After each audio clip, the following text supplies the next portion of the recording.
Go raibh maith agat tás orm go bhfuil McLeod ar an P&B seo.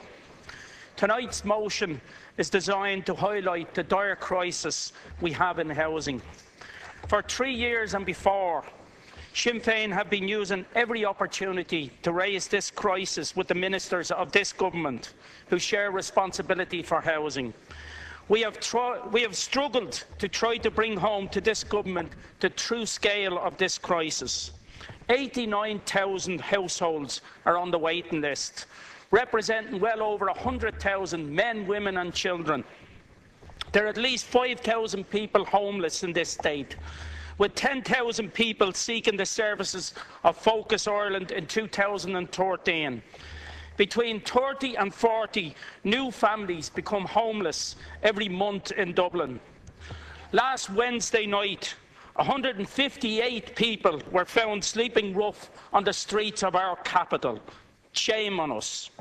74,000 households are on rent supplement and 23,000 on RAS. By no stretch of the imagination could these people be considered to be adequately housed, with rising rents and repossessions of buy-to-lets. Today, leading homeless charity Simon Community say that your goal of ending homelessness by 2016 is dead in the water due to your own policies. It's fantasy. These are the results of the policies of austerity. Since 2008, more than €1 billion have been cut from the capital budget for housing. Your predecessors were responsible for some of it, and you continued it on. This is a housing, what anyone would call an emergency housing crisis.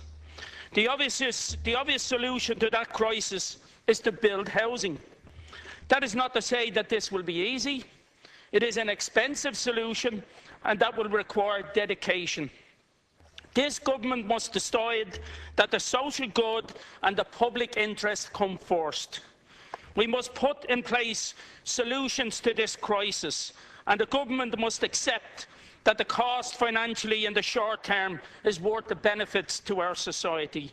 A more equal and fair society will reap its own rewards and generate genuine and sustainable prosperity into the future. For every person, for every family, that short-sightedness fails, we are poorer morally, as a community and as an economy.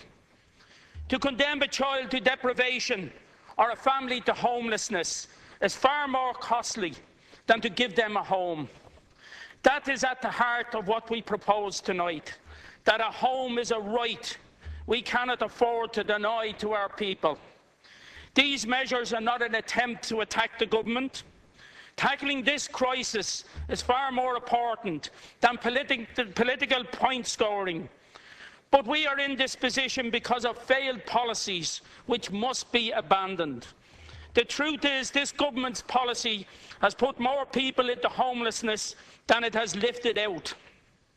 Through cuts to rent supplement, to single parents allowance, child benefit, young persons Dáil, through austerity as ruthlessly pursued by this government. People who before struggled are now drowning.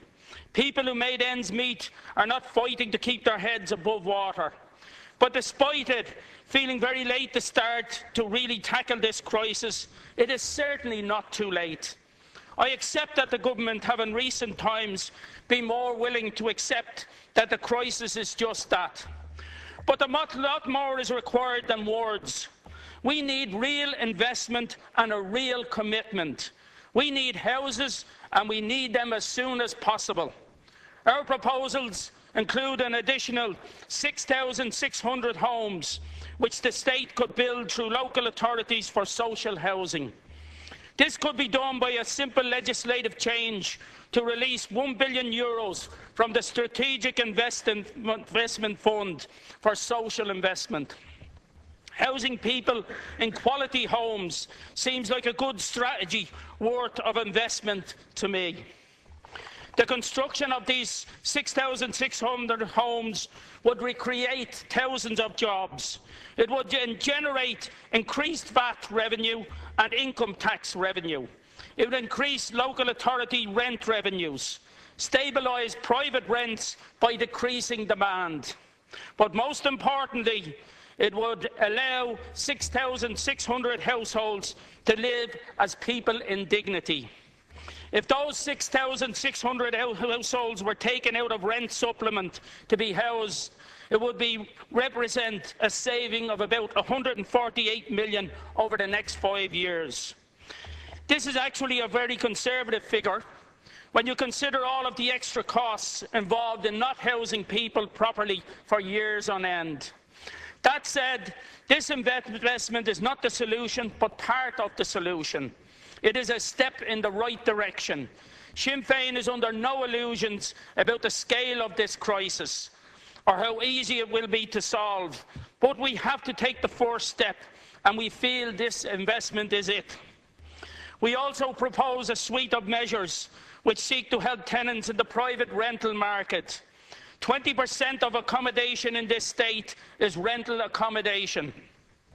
Despite growing numbers, tenants' rights have not received enough focus by government, and regulation is needed. Rental tenants are routinely misinformed of their rights. Tenancy agreements often do not respect the rights of tenants, and low standards, high rents and insecure conditions are the norm. If there is a crisis in social housing, there is equally a crisis in the rental market, and it is the tenants who are bearing the brunt. In April, an inspection blitz by Dublin City Council found that 92% of the rental homes they looked at failed minimum standard checks. These 1,398 flats and apartments were not fit for human habitation, yet they were on the market for prices not based on their quality, but the desperation of those seeking housing. They were literally slums. What we need is an overhaul of standards for private accommodation, of procedures, of regulations, of oversight, and of price setting. That is why we have proposed rent controls as an essential measure to help stop the flow of people in homelessness and to make renting affordable for low-paid and unemployed people. In Dublin, since 2011, rents have shot up by 26%. They have gone up by just 10% this year. Accommodation quality has not improved in tandem. Daft and other rental sites have 40% less properties available due to repossessions of many homes bought on buy-to-let mortgages. We have called many times for the Minister to carve out a code of conduct with banks so that tenants are not left in the lurch when a landlord loses control. The average monthly rent across the state is €915, which is nearly 50% of the average worker's take-home pay. The average rent in Dublin City is now €1,233, which is nearly 60% of the average take-home pay. Rent controls are not new, and they have been shown to be effective in conjunction with state provision of social housing. Rates should be tied to the consumer price index and the quality of the accommodation.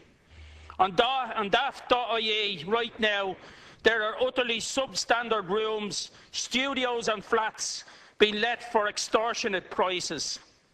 This cannot continue. Focus Ireland, Threshold, Peter McVerry and even your own Jan O'Sullivan agree. I was very disappointed, Minister, with your dismissal of the idea before the PRTB ever even released their report. Another measure in the motion, which my colleagues will elaborate on, is the deposit retention scheme, which was Labour Party policy before they entered government. Jan O'Sullivan even promised to put one in place as Minister, all the while rejecting a Sinn Féin amendment to the Residential Tenancies Bill, which would have done just that. Tenants cannot afford to have their deposits withheld without justification, which is such a common practice that nearly every renter has experienced it at least once. Many renters do not even understand they have a right to their deposit. This scheme would be a massive improvement. The point I want to deal with is our call for a referendum on the right to housing. The Constitutional Convention overwhelmingly voted to support a referendum on this issue. It decided that the right put before the people should be robust and cognizable by the courts. This right has been long denied the poorest in our society. Just look at the recent complaint against the state by the International Federation for Human Rights on behalf of 130,000 residents in estates in inner-city Dublin and Limerick. Housing is not a right in Ireland in 2014. It is a very expensive privilege. I ask that you look at this and many of all the proposals that we have put forward. Minister, I'm sure you, like myself, have many people coming to your clinics, breaking down over housing and their rent supplement being stopped. I have countless families over the last while now coming into my office and having to try and get emergency accommodation. They are actually going to the hotels and queuing up in the hotels. That's how bad it's got. And when they report to the homeless section, they are told that there's no place available and we'll give you a ring. This is what they are being told. And the people in the hotels, anyone who manages to get a hotel, are finding themselves put out away from their families, no place for their children. They can't even eat properly. They have to leave and go off and spend the day somewhere else because they can't hang around the lobbies of hotels. It's an absolute scandal. We are relying on hotels. We have to be more imaginative in what we're looking at.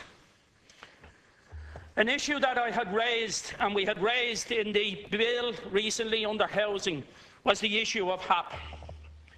The Minister, in my opinion, prevaricated when it came to HAP. We had identified that with the bill going through, this would entail that if anyone availed of HAP, they'd be taken off the housing waiting list because they would have been considered adequately housed. The Minister responded by saying that we'll put them on the transfer list. The reality is, if you go on the transfer list, you're 2 years before you're even considered being for housing. And also, some local authorities don't even have a transfer list. So the Minister was misinformed in regards to that. Another area that seems to have dropped off the radar in the local authorities is the financial contributions. People looking to go to senior citizens that could make a contribution, whether it's a third or a quarter, they could make the argument and get a senior citizens. And unfortunately, the local authorities suspended that scheme, which there are now queues in most of the local authority areas of people wanting to go to senior citizen accommodations. And we have a lot of our senior citizens accommodations closed down because many of them are bed sits. And the financial contributions could get these bed sits up and running, knocked into two in many cases, as is happening in some of the schemes in my own area. So there are options there to get extra housing that we should be looking at, and we should be renewing our efforts to look at those. The voids issue, I know the government made much play about the voids. The voids were a natural progression in our system, that year on year, that if a person died or for whatever reason left their house, the next person in line got it. Unfortunately, they built up over the years because of a lack of funding, and that's the reason.